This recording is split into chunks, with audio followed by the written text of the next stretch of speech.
Question number 21 में कह रहा है ए एक काम को 10 दिन में पूरा करता है जबकि बी जो है उसी काम को करने में 15 दिन का समय लगाता है। अगर ये लोग बारी बारी से काम करें यानी कि एक दिन पहला दिन ए करेगा उसके बाद दूसरा दिन बी करेगा तो काम कितने दिनों में समाप्त होगा। तो सिंपली हमको क्या करना होगा 10 और 15 का एलसीएम निकालना होगा जो कितना होगा 60 होगा। हम ये मानकर चलेंगे कि हमारा जो काम है टोटल वो कितना है 60 मिनट का काम है।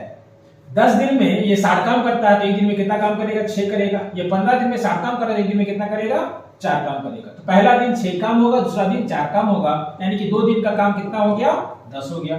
2 दिन का काम हो गया 10 करना कितना काम है 60। अगर हम इसको 6 से गुना कर देंगे तो ये 60 हो जाएगा। तो यहाँ भी 6 से गुना करेंगे तो 6 गुना का 12 हो जाएगा जो कि हमारा ऑप्शन नंबर 12 में है।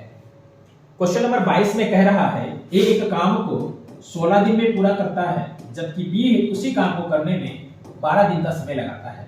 अगर ये लोग बारी बारी से काम करें और काम का शुरुआत कौन करेगा ए करेगा तो काम कितने दिनों में समाप्त होगा। तो सबसे पहले हमको क्या करना होगा इन दोनों का एलसीएम निकालना होगा जो कि आएगा कितना 96।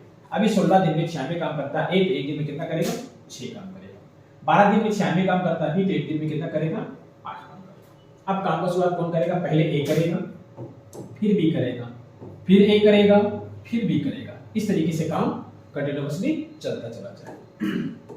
अब क्या है यहाँ पर ये काम करेगा 6 ये करेगा 8 फिर करेगा 6 फिर करेगा 8। तो हम यहाँ पर देख रहे हैं कि सम वाले दिनों में बी आ रहा है और विषम वाले दिनों में ए आ रहा है। जैसे मान लीजिए पहला दिन कौन कर रहा है ए कर रहा है दूसरा दिन बी फिर तीसरा दिन ए फिर चौथा दिन बी यानी कि सम वाले दिनों में ए आ रहा है सॉरी विषम सम वाले दिनों में बी आ रहा है और विषम वाले दिनों में ए आ रहा है। अब यहाँ पर हम इन दोनों को अगर देख ले तो दोनों को अगर जोड़ दिया जाए तो कितना आ रहा है 14 आ रहा है। ये 2 दिन का काम कितना हो जा रहा है 14 हो जा रहा है। हमको करना कितना काम है 96 काम करना है। तो 96 को 14 से भागा दिया जाए तो 14 छक 84।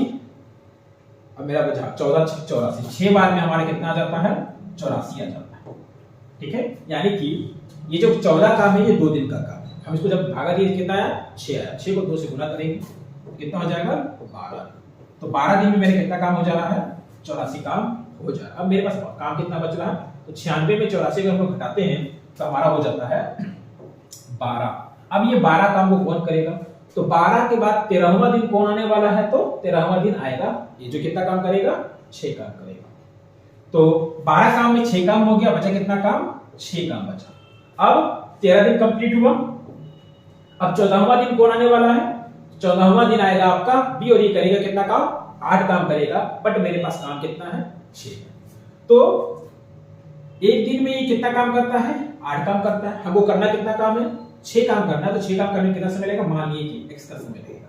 अब इसको क्रॉस मल्टीप्लाई करते हैं तो हमारा x का वैल्यू कितना आ जाएगा 6/8 यानी कि 3/4 यानी कि 13 के बाद 14वां दिन पूरा कंप्लीट नहीं लगेगा। 14वां दिन का 3/4 भाग लगेगा तो हमारा हो जाएगा 13 पूर्णांक 3/4 दिन। ये होगा हमारा